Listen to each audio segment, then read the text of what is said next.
we're here in Akihabara, and we're here in the middle of Akihabara with Prasad. Prasad is the leader of the Singaporean team. What was asking questions? They are Counter-Strike 1.6 team, and they played in the SIAC tournament today for the Asia Esports Cup. So we're gonna ask Prasad some questions now. So maybe you could start with telling us about yourself and what you've been doing in esports so far. Well, I started esports when I was 17. I was into like bowling. I wanted to be a professional bowler, and then I got hurt really bad. You can get hurt from bowling? No, I got hurt surfing actually. Oh, I thought you dropped the ball in your No, foot. I got hurt surfing, Okay. and then I was out of it for a bit. So I decided to, well, no, I didn't decide. I was just stuck at a computer all day, right? Started playing Counter-Strike, got reasonably good. Came back to Singapore after university, played with a couple of teams, and we figured, let's go for a tournament. We went for the first tournament in, I think, 2002 in Dallas, and that was it. Got hooked. I wanted to drop everything and be a professional gamer. So we started up Team Titans. That was good. And then we joined the Singapore Sword. That was part of the CGS. And then I got old and we had to retire. So Why are you back now? well, this whole thing, that was the reason for the name of the thing, Asking Questions. The whole idea was we wanted to test ourselves. You go to exam, people asking questions. The only difference is we're the one asking the questions now. Whether we can still make it, whether we're still good enough to play. At the same time, we're just testing everybody else we play against. So are the rest of your team in asking questions retirees like yourself? Well, most of us. Tommy is one of the best players in the world. He came in from Finland just to play this event for us. Randy's been a teammate of mine for a very long time. The last two are they're pretty young, pretty new to the scene. So we're just trying to teach them some stuff and hope they're the next generation, basically. Are any of them from Team Titans previously? Just Randy. Just Randy. Okay, and so what have you guys been doing in between Team Titans and asking questions? Making a living, actually. Oh. Job, you still have Real to life feed catching ourselves. up. Yeah, I know. But yeah, all of us have regular day jobs as well. But we just put a couple of things aside because we wanted to practice with this. Okay, so your team took second place at the Asia Esports Cup today. Yes, we did. I lost my train of thought.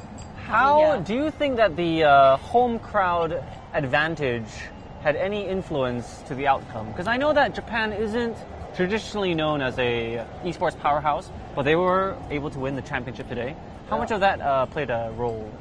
I think it was interesting because, first of all the language settings for the computers were in Japanese. Oh, We had no idea how to set most of the stuff. They had translators on hand. that but, Nihongo messing up with people. Yeah, but they would have no idea how to set the stuff that we want. Right.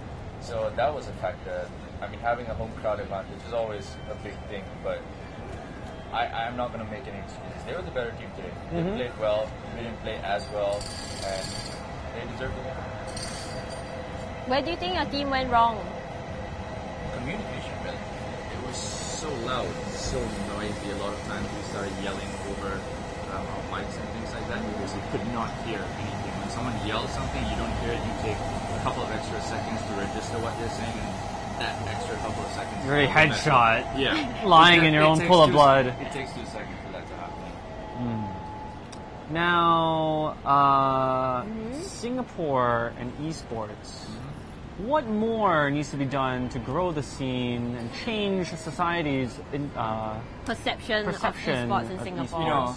Back in the day, gaming was always a niche market. It's not the case anymore. Everybody plays some type of game, be it Facebook, on your iPhone, everyone games. So to say you're a gamer is not exactly a thing anymore. Exactly. But to be a professional gamer, that's a completely different thing. To be a competitive gamer, that's almost the same thing as well, except that you don't get paid.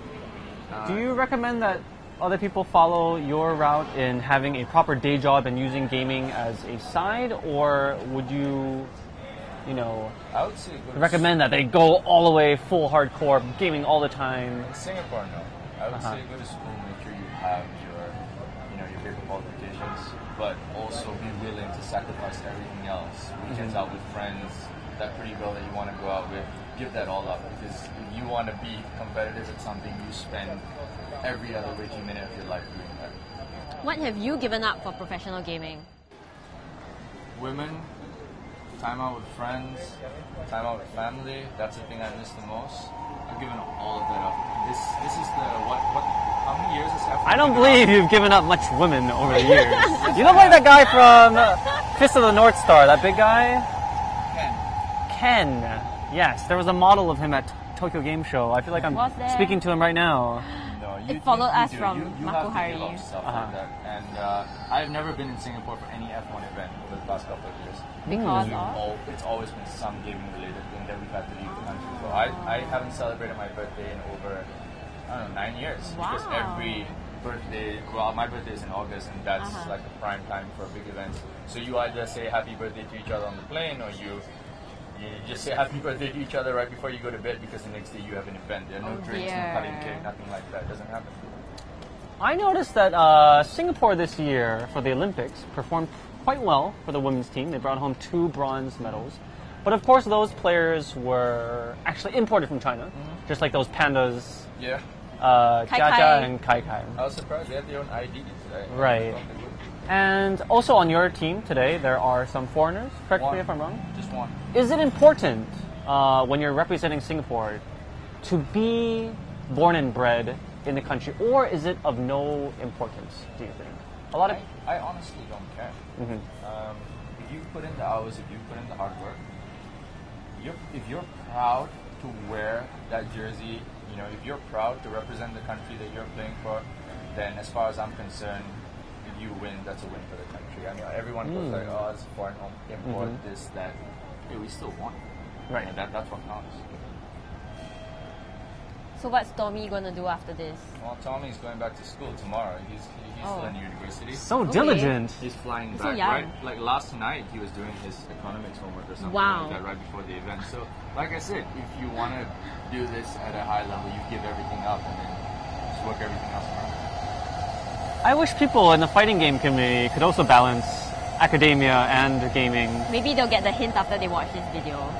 Everyone at Tough Cookie, go to class. You see these esports guys, they're doing their homework on the plane, on the train, and They're saying then their happy birthdays on the plane. getting second, which is, a respectable score, international tournament.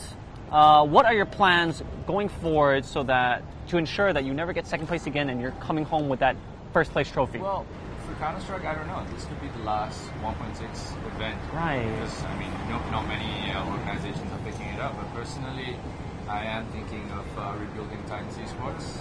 Probably picking up like a StarCraft team, maybe a Dota 2 or League of Legends team, sponsoring them. I mean, I've had my time. I've enjoyed playing. I think I like to support the younger gamers and see what And they to have. move into a more managerial role, a coach role, if you will. And advice. I would be Advisor. an advisor of sorts, I suppose. And signing the checks, I guess. Oh, okay. Like a boss. I like that. Well, Yeah, I think thank that's all you the very much questions. for your time. Yeah. Thank you. Congratulations on second place. So close. Thank you for the exciting match. Even though you guys didn't come out on top, it was That's pretty what- crazy. We had a lot of That's what I fun said to my watching. friends. I had 2 Japanese friends who came Yeah. down to watch, and I said that. I said, if anything, I hope I entertained. It was a great show. Yeah, we were watching like that. Thanks. We didn't even eat anything Yes, for dinner because we sat ate through- our fingernails, and we're full on that. Okay. All right. Have a safe trip back home. We hope to see you signing checks the next time we meet. For sure. And we'll All see right. you back in Singapore. Bye.